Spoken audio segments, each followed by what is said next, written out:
Kitchen and dining சேர்த்து ஒன்றா பண்ணியிருக்கோம். இதோட சைஸ் பார்த்தீங்கன்னா 8.5 x 20. நம்ம இன்டீரியர் லேமினேஷன் கலர் பார்த்தீங்கன்னா வீடு ஃபுல்லாகவே ஒரே கலர் தான் சூஸ் பண்ணியிருக்கோம்.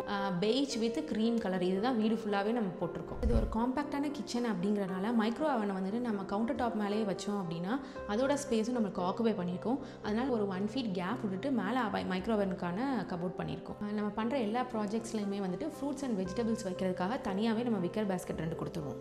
கிச்சனில் வந்துட்டு நம்ம ஹேண்டில்ஸ் எதுவுமே யூஸ் பண்ண மாட்டோம். ஹேண்டில்லெஸ் கிச்சன் தான் நம்ம பண்ணுறோம்.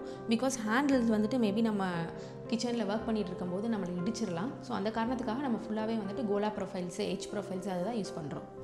இந்த வீட்டில் நம்ம தனியாக ஸ்டோர் ரூம்னு கொடுக்காதனால நம்ம டால் யூனிட் கொஞ்சம் பெருசாக பண்ணியிருக்கோம். ஸோ டால் யூனிட்டில் பார்த்தீங்கன்னா ஜென்ரலாக எல்லாருமே எப்படி கொடுப்பாங்கன்னா ஒரே டோராக கொடுப்பாங்க. அப்படி கொடுக்குறப்ப நம்மளுக்கு வந்துட்டு யூசேஜ் வந்துட்டு கஷ்டமாக இருக்கும். அதனால் நம்ம என்ன பண்ணியிருக்கோம் அப்படின்னா மேலே தனி டோராகவும் கீழே தனி டோராகவும் நடுவில் ஒரு டேண்டம் பாக்ஸ் வந்துட்டு ப்ரொவைட் பண்ணியிருக்கோம்.